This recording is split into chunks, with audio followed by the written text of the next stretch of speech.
plenty of staff movement again yesterday. Brad Davis retained as the offensive line coach.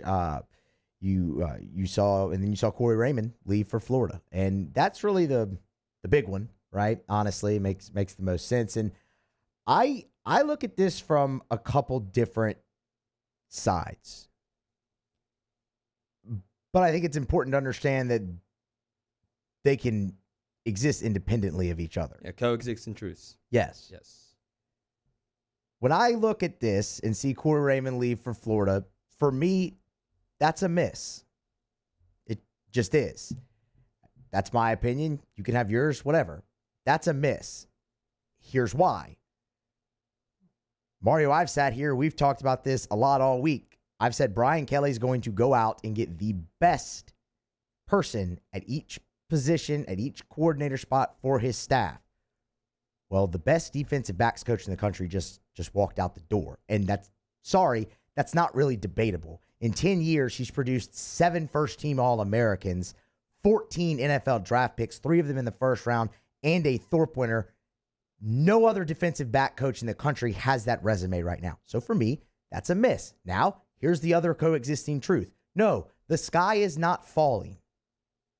It's the same thing we talked about yesterday. The picture's just getting clearer. LSU can still have success. Brian Kelly can still have success. That staff can still have success. They can still win championships. They probably will.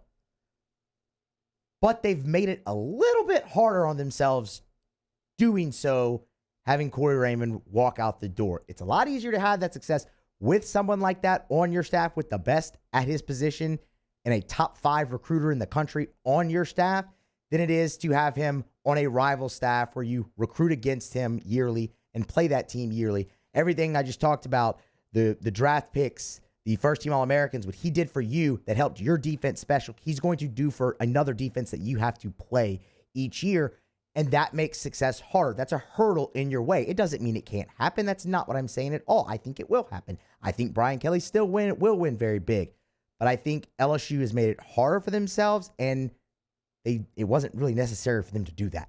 Yeah, well said, man. Like you said, you got to be objective here. And first off, shout out to this man. I feel like I should say that because he's been here for so long. And, LSU has the whole aura of DBU. Doing what he did, you just laid down his resume. That's no easy thing. And like you said, if you're an LSU fan, that's not an assuring thing that not only is he leaving, but he's going to a rival, a team that you have to face every single season. But that being said, I do agree with you. I think objectively speaking, Raymond going to Cooks, who's the new secondary coach, coming in from Notre Dame is objectively a downgrade. The resumes speak for themselves. We're about to get into them a little bit more for a second. And on the surface, like you said, just my opinion, I don't like the move. I don't, just because of what Corey Raymond's done, what his track record is, and the advantages that he has with being familiar with the area and being familiar with recruiting at his position, which has been elite at LSU. Despite the last 2 seasons, we know the numbers don't look good, but you would think if you tailor a couple of other things around the team and fix some other problems that need to be fixed, it will be clear that the secondary isn't the problem. But all that being said, I could see why fans are mad, and not just from being attached to Corey,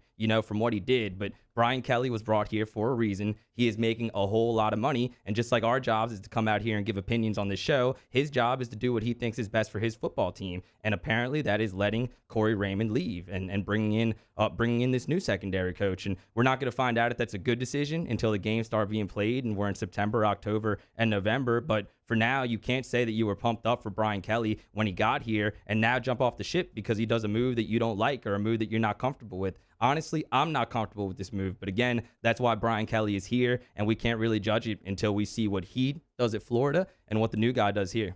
And they're still in a good position. That's the point. You're still having success. You're still going to have success. Just a little bit harder to maybe get to that point now. You have one more hurdle in your way. Retaining Brad Davis, I thought, is a phenomenal move. I mean, look, the strides that the offensive line made this year, you can't deny. And Brad Davis is a well-known recruiter and very good at recruiting. You brought in Frank Wilson. That's a massive move. Talked about Corey Raymond being a top 5 recruiter. Guess what? There's nobody that recruits Louisiana better than Frank Wilson. Nobody. But again, you can never have too many great recruiters on your staff. Exactly. But they're still in a good. We talked about Brian Polian, Mario. He's got a heck of a track record bringing in stud recruits. So that part's there.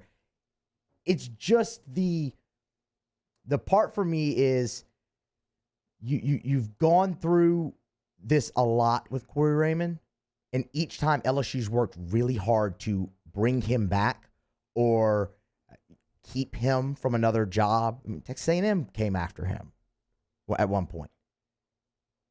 There's a reason for that. Yeah. This time it couldn't happen, and that's the disappointing part, because for anyone to just all of a sudden up and say, oh, it's not a big deal, that's wrong. I mean, that's wrong, because why would it not be a big deal now, but it has been such a big deal in the past that you have to retain him? Yeah. And it has been. And I understand. I know what the rebuttal is. One coach doesn't make a staff. I get that. 10 coaches on field make the staff. I know that. But the same way you saw the outpouring of support when you brought Frank Wilson back, and again, great hire, and you're in a great position with him. No one recruits the state better than him. From players who didn't even play for him, from fans, from everybody. You saw the inverse of that last night with the Corey Raymond news, and that should tell you everything you really need to know, just like the Frank Wilson thing did.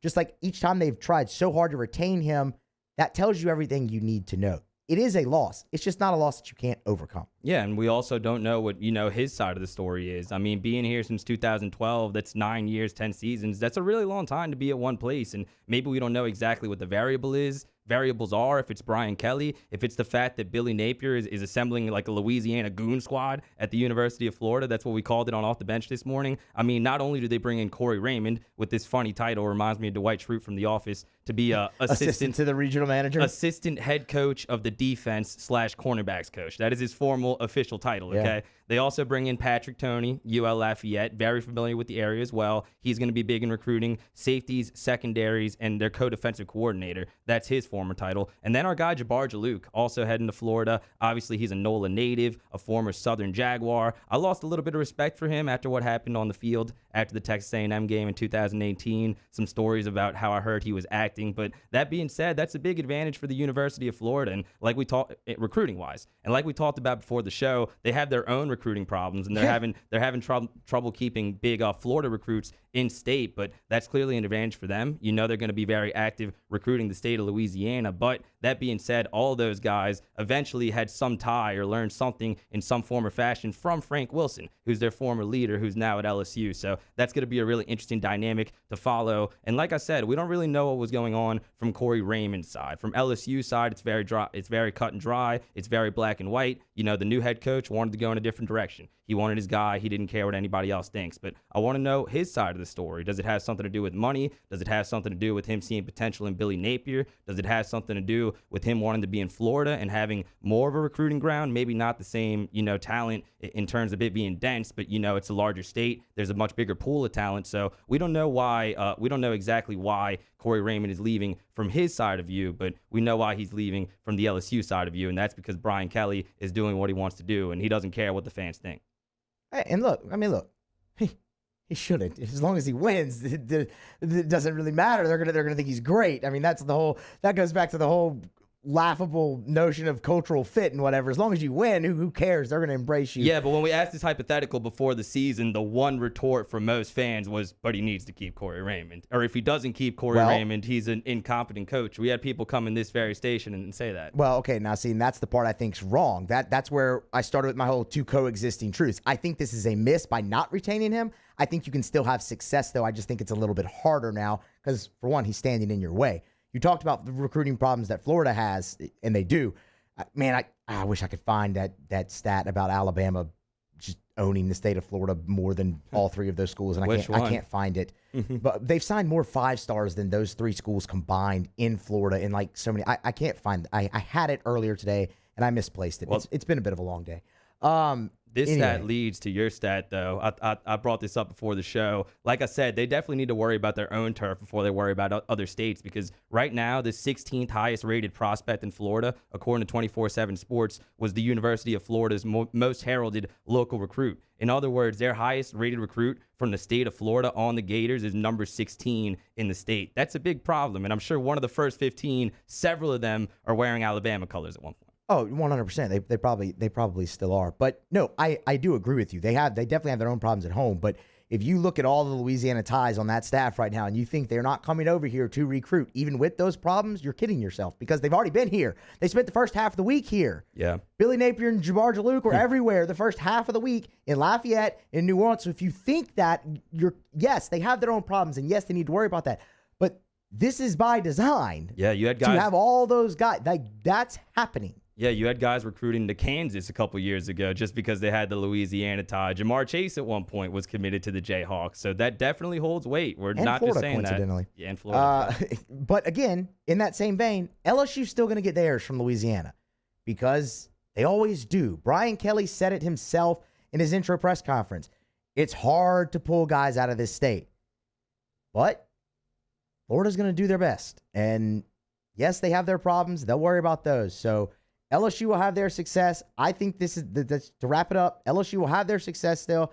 I think this is a miss. I think you've made it a little harder on yourself to have success, but you will still have that success nonetheless. I think we're pretty much on the same page, man, and it's going to be really interesting to see not just how LSU replaces Corey Raymond, but what they're able to build at Florida. They've had some really good secondaries throughout the years, too, and right now we don't know how Billy Napier is going to do. We don't know how Brian Kelly is going to do.